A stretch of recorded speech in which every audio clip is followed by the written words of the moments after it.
بخشش کو لازمی ہے ضمانت رسول کے، ہاں بخشش کو لازمی ہے ضمانت رسول کے، ہاں ہے دو جگہ میں غم کو ضرورت رسول کے۔ اعوذ باللہ من الشیطان الرجیم، بسم اللہ الرحمن الرحیم، نحمدہ ونصلی علی رسول الکریم، اما بعد۔ معزز ناظرین اکرام، نشا اسلامک جو آپ کا اپنا پسندیدہ چینل، جو آپ کے اپنی پسندیدہ پروگراموں کے ساتھ ہر وقت ہر لمحہ آپ کے روبرو رہا کرتا ہے، آئیے آج جمعے کی شب پھر ایک بار ہم آپ کے روبرو نور شریعت کا یہ خاص پروگرام، جس میں شرعی سوال جواب آپ جاننے کی کوشش کریں گے، آپ سوالات کریں گے، اور آپ کے ان سوالات کے جوابات دینے کے لیے آپ کے اور ہمارے جانے مانے الحاج حافظ مولانا محمد مجاہد علی نقشبندی صاحب کامل فقہ جامع نظامیہ ہمارے درمیان موجود ہے۔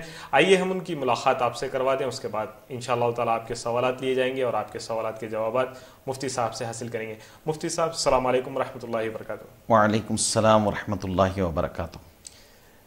ناظرین اکرام، آپ کی ٹی وی اسکرین پر نمبر دیا گیا ہے، آپ کال کریں اور جاننے کی کوشش کریں کہ آپ کے شرعی سوالات کے ہم کیسے جوابات حاصل کریں، ان تمام مسائل کو، ان تمام باتوں کو جو ہم دنیاوی اعتبار سے دینی طریقے سے چلنا چاہتے ہیں، اسلامی طریقہ کار کے ساتھ چلنا چاہتے ہیں، دنیا میں رہتے ہوئے ہمیں اسلام کے طریقے پر چلنا ہے، اور ان طریقہ کار پر چلنے کے لیے لازم ہوتا ہے کہ ہم کسی مفتی یا کسی عالم سے ہم جانیں کہ ہم کو اس پر کس طریقے سے کاربند ہونا چاہیے۔ تو ان تمام آپ کے شک و شبہات، آپ کے ان تمام خیالات کو سوال بنائیے گا، اور ان سوالات کے ساتھ ہمارے ٹی وی اسکرین پر نمبر دیا گیا ہے، اس پر کال کیجیے اور کال کرتے ہوئے جاننے کی کوشش کیجیے۔ آئیے ناظرین، آج کا پروگرام کا ہم آغاز کریں تمہیدی کلمات کے ساتھ۔ مفتی صاحب کے سامنے ہم گزارش کریں گے کہ جیسے ہم سلسلے وار ایک پروگرام لے کر چل رہے ہیں کہ اسلام دین فطرت ہے، تو اسی کی کڑی کو ہم آگے لے کر بڑھتے ہیں، اس کے درمیان آپ کے سوالات شامل کیے جائیں گے۔ تو آج کی اس کڑی کا ہم مناسبت سب سے قبل تمہیدی کلمات کے ساتھ انشاءاللہ تعالیٰ آگے بڑھیں گے۔ السلام علیکم۔ الحمدللہ رب العالمین، والصلاة والسلام علی سیدنا و سید الانبیاء والمرسلین وعلی آلہ الطیبین الطاہرین واصحابہ الاکرمین اجمعین، اما بعد، قال اللہ تعالی عز وجل فی القرآن المجید والفرقان الحمید، اعوذ باللہ من الشیطان الرجیم، بسم اللہ الرحمن الرحیم، ان الدین عند اللہ الاسلام، آمنت باللہ، صدق اللہ المولانا العلی العظیم۔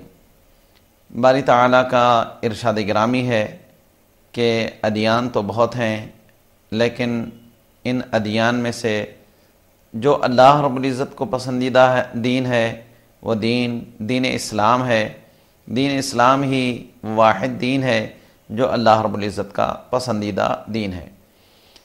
سلسلہ وار ہم نے جاننے کی کوشش کی، بتانے کی کوشش کی کہ اللہ رب العزت کی وحدانیت یہ فطرت کے اعتبار سے، ذہن کے اعتبار سے کیسے ثابت کیا جا سکتا ہے، رسول پاک صلی اللہ علیہ وسلم کی رسالت کو کیسے ثابت کیا جا سکتا ہے، اللہ رب العزت سے محبت کو کیسے ثابت کیا جا سکتا ہے، رسول پاک صلی اللہ علیہ وسلم کی محبت کو کیسے ثابت کیا جا سکتا ہے، ایسے ہی اہل بیت اطہار اور اولیاء اللہ رضوان اللہ تعالیٰ علیہم اجمعین کے محبت کو فطرت کے اعتبار سے کیسے ثابت کیا جائے، یہ سلسلہ وار بتایا گیا۔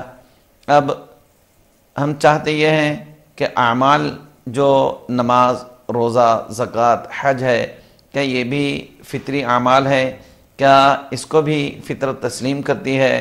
کیا اس کا بھی فطرت سے تعلق ہے؟ ایسے ہی حرام چیزوں سے رک جانا اور حلال چیزوں کا کرنا، کیا اس کا بھی فطرت سے تعلق ہے؟